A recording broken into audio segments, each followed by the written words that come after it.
Hello friends, welcome to my channel Cinemascope. আমি শঙ্খ। সিনেমাস্কোপে আবার সবাইকে ওয়েলকাম একটা নতুন এপিসোড নিয়ে। আজকে আমরা কথা বলবো ওয়ার 2 নিয়ে। ওয়ার 2 নিয়ে অ্যাকচুয়ালি মানে একটা দুরন্ত লেভেলের হাইপ ক্রিয়েট হয়েছিল যে কিছুই না, ওয়ার 1 মানে পার্ট 1-এ যেরকম একটা অদ্ভুত লেভেলের একটা মানে ফাটাফাটি মানে ইম্প্যাক্ট পড়েছিল ঋত্বিক রোশন, বানি Kapoor, tiger Shroff, Ashutosh Rana etcetera all সবাই মানে সব অ্যাক্টরদের নিয়ে, সেইটা কিন্তু এখানে কোথাও কম হয়নি। উল্টে এক্সট্রা অ্যাডেড প্রিজারভেটিভ ছিলেন জুনিয়র এনটিআর এবং কিয়ারা আডভানি ইটসেলফ। তো এবং তার সঙ্গে দুরন্ত দুরন্ত ভিজুয়াল যেটা থাকে ওয়াইআরএফ এর স্পাই ইউনিভার্সে, তো সেইটা কিন্তু খুব ভালো মতো করে ছিল। এবার বক্তব্য যে ওয়ার 2 কেমন হলো, মানে আমি আমার তরফ থেকে বলি ওয়ার 2 কেমন লাগলো। কয়েকটা পয়েন্ট আমি বলবো। এক নম্বর হচ্ছে মানে প্রথম পয়েন্ট হচ্ছে ওয়ার 2 এর রানিং টাইম নিয়ে। ওয়ার 2 এর রান টাইম কিন্তু একটা মানে মানে মানে কি বলবো, চূড়ান্ত লেভেলের একটা বেশি, মানে কোনো না কোনোভাবে 2:50-এর একটা অ্যাপ্রক্সিমেটলি টেন্টেটিভলি একটা রান টাইম, যে রান টাইমটাকে কমিয়ে কিন্তু 2:30-এ আনা যেত হয়তো।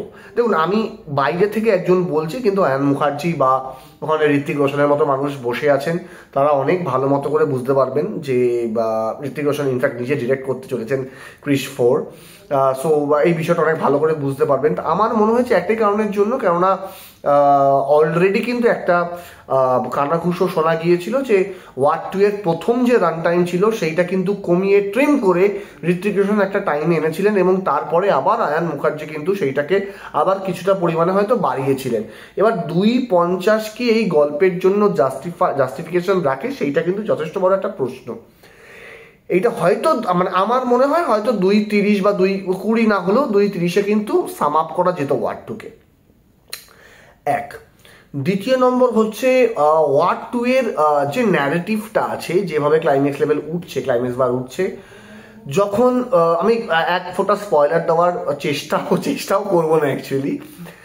যেভাবে ক্লাইম্যাক্স বার উঠছে সেইখান থেকে যখন অদ্ভুতভাবে ওই দুটো বাচ্চা ছেলের যখন গল্প এলো, যেটা আমি আবার বলছি, স্পয়লার দেবো না, যেটা ওই ওখানে যে চরিত্রই হোক না কেন, ওই জায়গাতে না কোনোভাবে না কন্টিনিউয়াসলি গল্পটা পড়ে গেল মানে সেই পড়াটা কিন্তু ওঠাতে একদম মানে সিনেমার শেষ আধ ঘন্টায় গিয়ে উঠেছে হয়তো। এবারে এই পার্টিকুলারলি 1 ঘন্টা যে পড়ে গেল, এইখান থেকে কোনো না কোনোভাবে আজ হলে রিলিজ করেছে, হলে গিয়ে একটা হাইপ ক্রিয়েট করার জন্য ওয়ার 2 লোকে দেখছে, কিন্তু ওটিটিরও তো একটা ভ্যালু আছে। আর এখন মানুষের কাছে there is lot of OTT over there is lot of option as well. So ফলত যখন ওই বোরিংনেসটা তৈরি হচ্ছে, গল্প যখন ফেলে দিচ্ছে, গল্প যখন পড়ে যাচ্ছে, ওইখান থেকে কিন্তু আমার মনে হয় কোনো জায়গা থেকে হয়তো দর্শক বেরিয়ে যেতে পারে। ইনফ্যাক্ট আমার নিজের ইন্টারেস্ট লুজ হচ্ছিল যে ধরতেরিকে আমি এতক্ষণ দেখবো কেন এই গল্পটাকে। নিজের পক্ষে এই গল্পটার ন্যারেটিভটাকে একটু চেঞ্জ করতে হতো। ওই ঘটনাটাকে একটু আগে দেখালাম, শেষে মানে মধ্যেখানে হয়তো আরেকটু টেনে নিয়ে এলাম, যেটাকে জাগলারি ন্যারেটিভ বলে আর কি। মানে এটা আমি একদম সিম্পলি বলছি যে জিগজ্যাগের প্যাটার্নে গেছে হয়তো, কিন্তু একটা জাগলারি ন্যারেটিভের প্যাটার্নে দেখতে পারতো। এইরকম ন্যারেটিভ আমরা অনেক ছবিতে দেখেছি, মানে যাত্রামে রিউভাতে দেখেছি ইনফ্যাক্ট।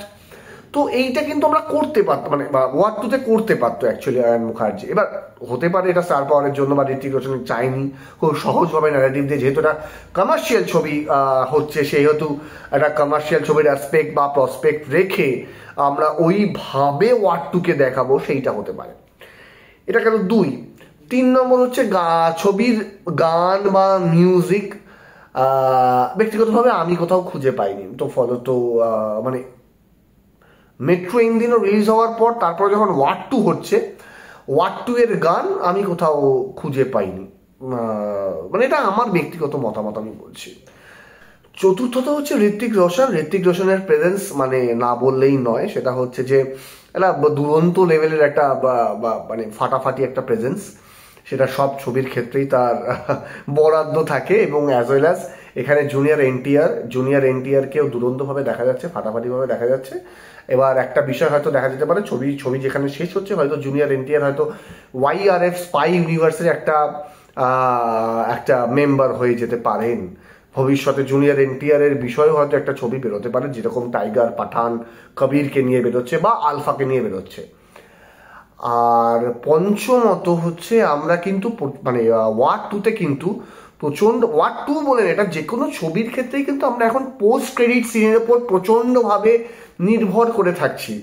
মানে ইনফ্যাক্ট আমি যখন হলে দেখছি ওয়ার টু ছবিটা যেখানে শেষ হচ্ছে সেখানে খুব বেশি আমাকে অ্যাটাচ ছবিটা করতে পারছে না, কিন্তু ছবির শেষে যেখানে স্পয়লার বিভিন্ন জায়গায় যা হয় আর কি, প্রচুর ইউটিউব বা ফেসবুক দেখে জানা যায় যে পোস্ট ক্রেডিট সিনটা কিন্তু ভাইরাল।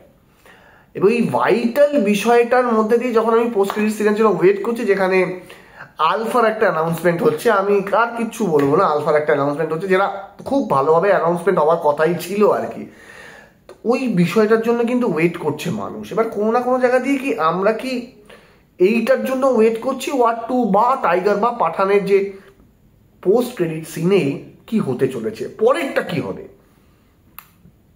এর উপর কি ছবি নির্ভর করছে। এবার এইটা কিন্তু একটা অদ্ভুত বিষয়, যে বিষয়টা কিন্তু কোনো না কোনোভাবে ছবিটার গুণগত মান বা বাদ বাকি জিনিস কিছু বলবো না, ছবিটার ভেতর থেকে যে সময় দাঁড়িয়ে ক্লাইম্যাক্স বার পড়ে যাচ্ছে, ইন্টারেস্ট লুজ করছে, মানুষ কিন্তু হলে বসে থাকবে না। পোস্ট ক্রেডিট সিনটা কিন্তু দুরন্ত হবে, ফাটাফাটি কিছু হবে, খুব আনএক্সপেক্টেড কিছু হতে পারে। তো এইটা আমাদের মানে দেখার বিষয় যে, বা মেকারদের দেখার বিষয় যে আমরা ছবিটার মধ্যেও সেই পোটেনশিয়ালিটি আনবো যেখানে ছবিটা কিন্তু মানুষ দেখে বা দেখতে চায়। এমনি ওয়ার টু আর ওয়াইআরএফ স্পাই ইউনিভার্স কিন্তু একটা দুরন্ত হাইপ ক্রিয়েট করে রেখেছে চারিদিক দিয়ে, হয়তো আগামী 10 বছরেও সেই হাইপ কমবে না যদি না খুব খারাপ ছবি কেউ বানায়। তো এইটা কিন্তু একটা বিষয়। আর সিক্সথ মানে ষষ্ঠত, last but not the least, আমি very much missed Siddharth Anand. এই ধরনের স্পাই ইউনিভার্সের ছবি, স্পাই ইউনিভার্স বলবো না, এই ধরনের অ্যাকশন ছবি হয়তো হয় না, মানে his cup of tea, not Ayan Mukerji's. Ayan Mukerji দুরন্তভাবে একটা ভালো ছবি বানিয়েছে, ওয়েক আপ সে দিয়ে জওয়ানি দিওয়ানি বা ব্রহ্মাস্ত্রের মতো একটা ছবি, ব্রহ্মাস্ত্র অ্যাকশন ছবি, but still Wake Up Sid বা জওয়ানি কোনোদিন আমরা ভুলতে পারবো না। বাট ওয়ার টু যেভাবে ওয়ার টুকে এগিয়ে নিয়ে গেছে বা যেরকম ভিজুয়াল দেখিয়েছে, আমি তো গ্রাফিক্স প্রথম থেকে বলেছি যে গ্রাফিক্স কিন্তু বা ভিএফএক্স কিন্তু খুব বেশি স্ট্রং নয় ওয়ার টু এ, কিন্তু কোনো না কোনোভাবে আয়ন মুখার্জি কিন্তু এইখানে ফেল করেছে বলবো না, আমি আমার সেই ধৃষ্টতা নেই, কিন্তু সিদ্ধার্থ আনন্দের মতো মানুষকে কিন্তু মিস করেছে। যেখানে সিদ্ধার্থ আনন্দ প্রথম দিকে রোম্যান্টিক ছবি বানিয়েছেন, তারারাম পাম পাম বা সালাম নামাস্তে বা নিজের পক্ষে আঞ্জানা আঞ্জানির মতো ছবি বানিয়েছেন, বাট আফটার দ্যাট যে ছবিতে কনভার্ট হয়েছেন উনি, সেটা কিন্তু দুরন্ত ছবি। তো ফলত মানে ব্যাং ব্যাং এইসব দিয়ে শুরু, ঋত্বিকে যখন তিনি কনভার্ট হলেন রণবীর কাপুরকে একটু ছেড়ে আর কি, তো এই বিষয়টা কিন্তু খুব দেখার মতো। তো এবং দেখা যাক ওয়াইআরএফ স্পাই ইউনিভার্স বা আদিত্য চোপড়া নিজেই এই গল্পটা লিখেছেন, আলফা কিরম হতে পারে বা টাইগার 4 বা পাঠান, টাইগার ভার্সেস পাঠান কিরকম হতে পারে, যদিও বা টাইগার ভার্সেস পাঠানের এখন খুব ভালোভাবে খুব বেশি কিছু অ্যানাউন্সমেন্ট বা গল্প শোনা যাচ্ছে না। Let's see what happen next, finger crossed. আজকের গল্প এতখানি, ওয়ার টু নিয়ে যেটুকুনি আপডেট দিলাম আমরা, সেইটুকুনি আজকে থাক। দেখা হবে অন্য কোনো এপিসোড নিয়ে, ততক্ষণ অবশ্যই চোখ রাখুন সিনেমাস্কোপের পর্দায়, and don't forget to hit the bell icon, এবং please please please subscribe my channel Cinemascope, please like and share. Tata.